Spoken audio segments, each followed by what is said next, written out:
Sell your crypto in May and go away. That's one of the narratives that we're seeing playing out on crypto Twitter and crypto YouTube, in which people are saying you should just sell all of your crypto here at the beginning of May and buy some more back after the big, scary, horrific crash comes. That is absolutely going to happen. And in today's video, I want to break down whether or not I think this is a valid narrative and if it's something you should actually be doing. So with that said, let's not waste any more time at all and let's get straight into today's video. So the main point being presented here is that May is historically a pretty ugly month for crypto.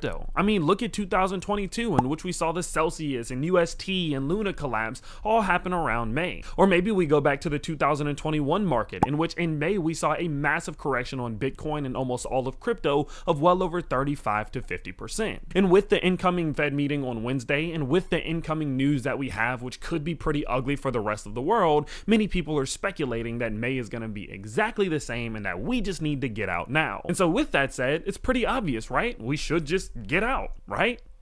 Right? Well, not so fast. Although May very well could be an ugly month, especially if the Fed meeting goes south or the inflation data does come in pretty ugly, I'm not under the belief that it absolutely must happen, and I actually don't think it would be anywhere near as bad as many people are painting it out to be.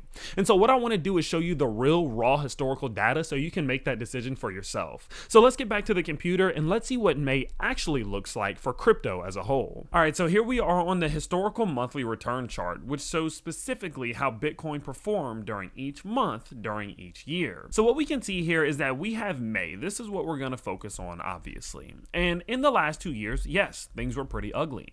2022 gave us a negative 15% reading, and of course 2021 gave us a negative 35% reading. Now, if we were going to just solely base it off of those 2 years, then one would say, yeah, probably this year's going to be bad. But let's look at what happened in the years before that.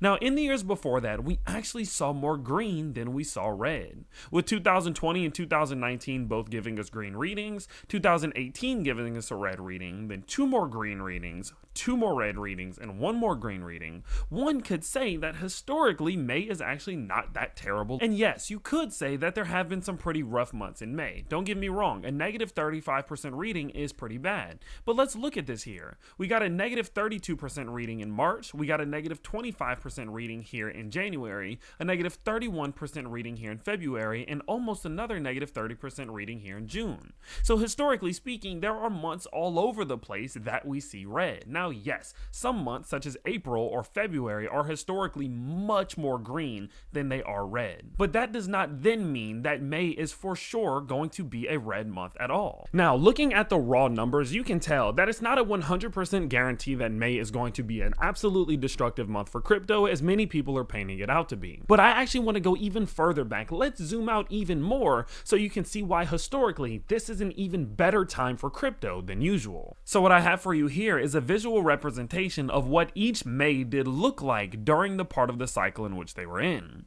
And there's a pretty common thing here. What we can see here is that yes, there have been some red months and some pretty bad ones. We look back again to 2018, we look back to 2021, we look back to 2022. Now yes, we did have a little bit of a red month back here, but this one was honestly more of a neutral month, a very, very small red month there. So let's focus on these main ones here. And I'm sure you can automatically notice the rather common tendency. The worst of the red months that we see in May are typically right after or right at the top of the bull market. What we can see here is we were 4 months removed from the top of the bull market here. We were at the top of the bull market here, and we were 4 months to 5 months removed from the top of the bull market here. Now, as I mentioned before, yes, sure, we had this little neutral month back here, but this is not what we're referring to. These terrible months are right after bull markets. And let's look at the green months. This green month was right towards the bottom of the bear market. This green month was around the bottom of the bear market. This green month was in the middle of the bull market, and this green month was at the beginning of the bull market. So historically speaking, whenever we were either near the bottom of the bear market or beginning of the bull market, we see a beautiful month of May. But when we're sitting directly at or really close to the top of the bull market or the beginning of the bear market, we historically will see these red candles. And if we look at where we are right now, we are not anywhere near the top of being in a bull market, and many argue that the bottom of the bear market very well could be in. So if we want to truly base our opinions off what history says, says, historically speaking, we're in for either a green month or just a barely negative red month, maybe similar to what we saw back in 2015. Now, I know, trust me, some of you are gonna still be thinking, well, Tyler, this time it is different. There's inflation, there's recessionary talks, there's the SEC, there's the CFTC, there's the Russia war, there's China, there's this, there's that. Listen, I get it. It's rough, I understand. But what you're doing is actually proving the whole point that I'm trying to make. If we base all of our financial and investment decisions based off of the narratives within crypto, you're setting yourself up to be manipulated quite easily by the people who are in power. Especially whenever you look at where we are right now. I'm adamant under my belief that we are in between a bear market and a bull market. It's the phase that many call the accumulation phase, like we saw in 2015, or like we saw in 2020, in which half of the year is good, well, half of the year is bad. And during these phases, when things are neutral, this is the time where people are the most sensitive. They don't know what's going to happen, and they're quite worried that they may have made the wrong decision, whether it was to buy or whether it was to sell. And during these times, we also see the most amount of manipulation within all of the markets. All of these whales are pushing these agendas and pushing these narratives, trying to freak people out to try to get them liquidated as fast as possible. Look back at last week when there was a news and rumors that came out that Mt. Gox and the government were selling their Bitcoin, causing Bitcoin to crash 7% almost immediately, just to find out that it wasn't even true. These narratives are the exact things that allow people like us, the normal people, to give up our crypto to these bigger players,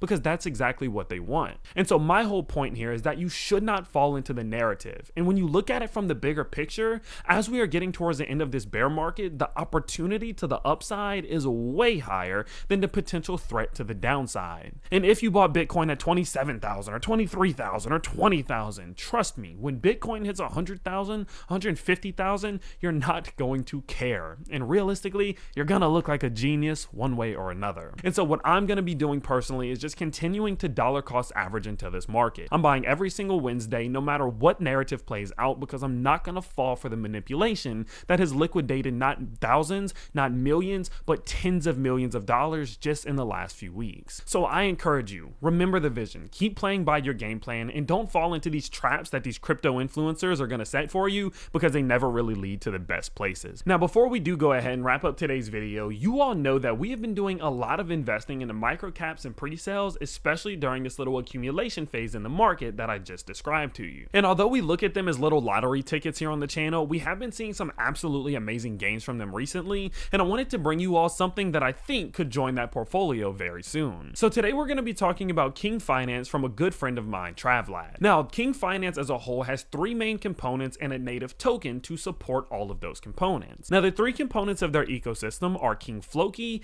King Land, and of course, King Pad. And today we're going to focus on King Pad because I personally can relate to it and have seen the amazing amounts of success that it's seen. So what King Pad does is they take new and upcoming projects that are going to be launching soon, and they incubate them. They give them marketing advice, they give them guidance on their campaign, they give them an audience, they give them a network, and they give them a platform to launch on. Now, as they do this, of course, they generate a substantial amount of revenue and profits from that raise, and they are then capable of using those revenues, using those profits, and re-injecting it back into their ecosystem and back into their token. Now, just in the last 2 weeks, they've had two major listings, both of which generated well over $100,000. Now, trust me when I tell you, as someone who owns an agency, this is not easy to do. And so because of the amount of success in which they've had, I'm under the belief that as they continue to develop and re-inject those profits and gains back into their token and into their ecosystem, they're going to be able to see a substantial amount of growth, especially over the long term. Now, that's not even mentioning what they're doing with King Floki and what they're doing with King Land,